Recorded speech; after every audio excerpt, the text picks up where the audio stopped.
Ako ste ikada rekli sebi, samo još jednom da objasnim, vi niste pričali s čovjekom, nego s mehanizmom kontrole. I baš tu ljudi padaju nazad u krug. Narcis ne pobjeđuje snagom, nego vašom reakcijom. Ako vam uzme mir, uzeo vam je i moć. Danas dobijate 9 pravila kako ostati miran, kako ne upasti nazad i kako prekinuti igru bez drame. Ovo nije dijagnoza, nego obrazac ponašanja koji se prepoznaje po ponavljanju. Prvo da razjasnimo šta je krug. Krug je kada vas povuče u objašnjavanje, dokazivanje, opravdavanje i emocionalni haos.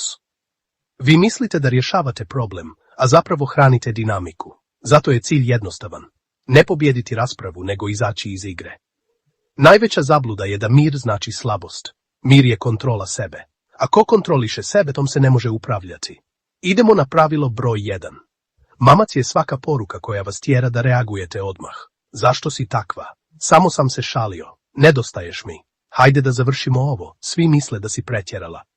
To nije razgovor, to je pecanje reakcije. Kad prepoznate mamac, vi već imate pola pobjede. Čujem vas, ali ne reagujem na provokacije. Pravilo 2. Uvedite pravilo 24 sata. Ako odgovorite u prvih 5 minuta, često odgovorite iz nervnog sistema, ne iz razuma. Zato uvedite pravilo, važnim porukama odgovarate tek nakon 24 sata. To nije ignorisanje, to je samo kontrola.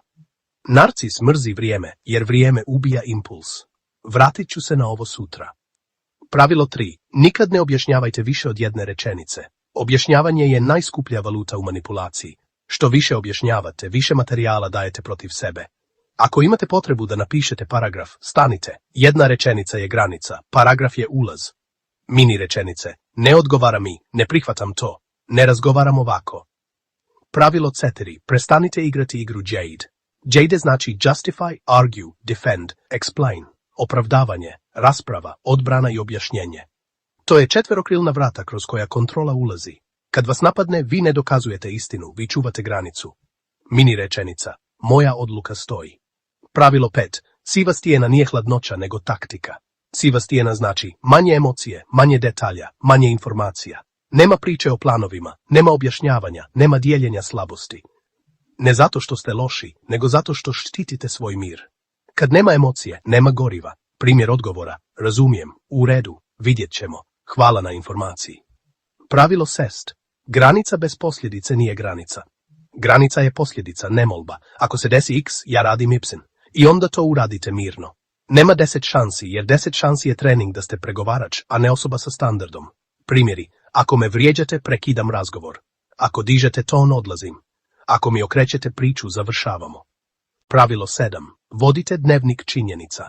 Manipulacija voli maglu, a činjenice su svjetlo. Zapišite šta je rečeno, šta je urađeno, šta se ponavlja. Kad dođe faza ti umišljaš, vi imate realnost na papiru. Papir je hladan, ali spašava. Mini vježba. Napišite 3 ponavljajuća obrasca koje ste vidjeli. Pravilo 8. Ne pričajte s njima kad ste emocionalno otvoreni. Kad ste umorni, gladni, usamljeni ili preplavljeni, vi ste lakša meta. Tada vas jedna rečenica izbaci iz ravnoteže.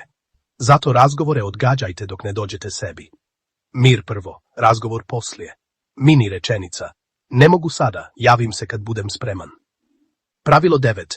Prekinite zavisnost od zatvaranja. Mnogi se vraćaju jer traže da im druga strana prizna istinu. Ali osoba koja kontroliše često ne priznaje, nego prebacuje. Zatvaranje ne dolazi od njihovog priznanja, nego od vaše odluke. Kad prestanete čekati da vas razumiju, počnete spašavati sebe. Mini rečenica. Ne trebam vaše odobrenje da zaštitim sebe. Sada najvažnije pitanje, šta uraditi kad krenu faze gubitka kontrole? Kad krenu šarm, test, provokacije, tišina, napad na sliku, lažno izvinjenje i bijes, vi radite jedno. Ne ulazite u krug. Ne reagujete na ton, reagujete na standard. Ne objašnjavate se, nego ponavljate granicu. Evo tačan protokol u 4 korak koji koristite svaki put. Korak 1. Pauza 24 sata. Korak 2. Jedna rečenica bez objašnjenja. Korak 3. Posljedica bez prijetnje. Korak 4. Povratak sebi, ne njima. Primjer, oni napišu, ti si hladna, svi vide da si se promijenila. Vi kažete, ne razgovaram kroz optužbe.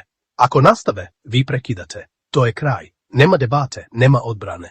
Drugi primjer, oni napišu, nedostaješ mi, hajde da zaboravimo sve.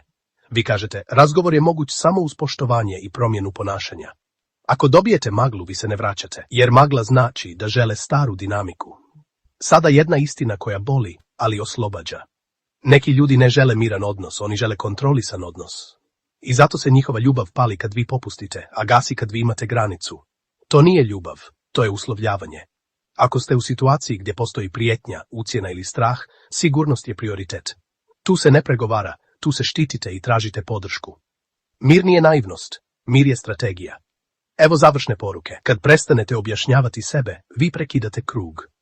Kad ostanete mirni, vi postajete nedostupni za manipulaciju. I kad postanete nedostupni, tada se dešava čudo.